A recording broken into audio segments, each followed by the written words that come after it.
வணக்கம் மக்களே, சற்றுமுன் கிடைத்த தகவல் ஒன்றை பார்க்க போகிறோம். தாவேகா புயலில் திமுக காணாமல் போய்விடும், திகைத்து போன திமுக திடீர் தகவல். இந்த ஒரு தகவலை பற்றி தான் நாம் பார்க்க போகிறோம்.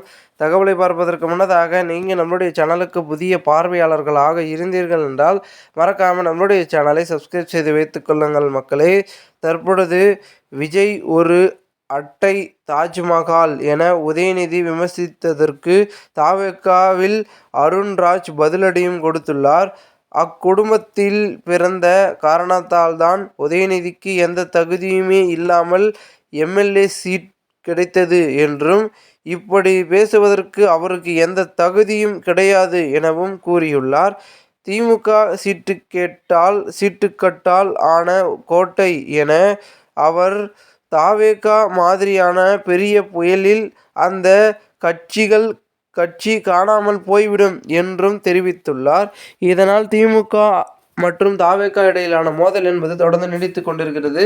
சமீப காலமாகவே தாவேகாவை தொடர்ந்து விமர்சனம் செய்து கொண்டிருக்கும் உதயநிதி அவர்கள் அதற்கு பதிலடி கொடுக்கும் விதமாக தாவேகாவினர்களும் அவர்களுடைய பதிலடியை சமூக வலைதளங்களிலோ ஊடகங்களிலோ பரப்பிக் கொண்டிருக்கிறார்கள்.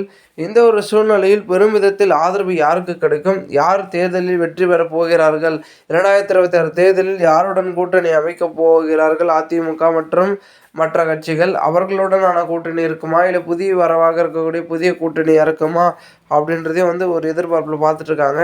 இந்த ஒரு சூழ்நிலையில் பெரும் விதத்தில் தாவேகா ஒரு புயலாக உருவெடுத்து கொண்டு இருக்கிறது. அந்த புயலுக்கு எதிராக யார் என்றாலும் அடித்து செல்லப்படுவார்கள் அப்படின்ற மாதிரி தான் அவர்களுடைய செயல்பாடுகளும் அவர்களுடைய பேச்சுக்களும் இருந்து கொண்டிருக்கிறது என்றே சொல்லலாம். இதன் தொடர்ச்சியாக தற்பொழுது நம்முடைய கட்சிகள் பார்த்திங்கன்னா முக்கியமாக இருக்கக்கூடிய தேமுதிக மற்றும் பார்த்திங்கன்னா பாமக, அதிமுக மற்றும் பார்த்திங்கன்னா நம்மளுடைய அதாவது நம்மளுடைய பார்த்திங்கன்னா அடுத்த இருக்கக்கூடிய அனைத்து விதமான கட்சிகளும் அடுத்தடுத்து அவர்களுடைய பார்த்திங்கன்னா நகர்வுகளை நகர்த்தி கொண்டிருக்கிறார்கள். அதே போல் 2026 களத்தை காண்பதற்காக அனைத்து விதமான அரசியல் கட்சிகளும் தீவிர பரப்புரையில் இப்பொழுதே ஆரம்பித்து விட்டது என்று சொல்லலாம். ஸோ இதையெல்லாம் காரணம் என்ன, திமுக சீக்கிரமாக ஆரம்பிப்பதற்கு காரணம் என்னன்னா, விஜய் வரவு பெரும் விதத்தில் தாக்கத்தையும் அதிர்வலைகளையும் ஏற்படுத்துகிறது.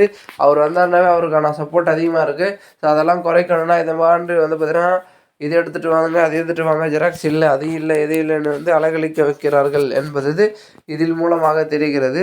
பார்க்கலாம் என்ன நடக்கிறது என்பதை.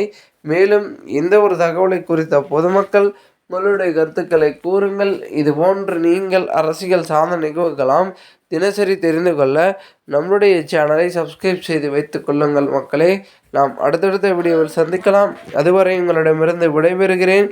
நன்றி, வணக்கம்.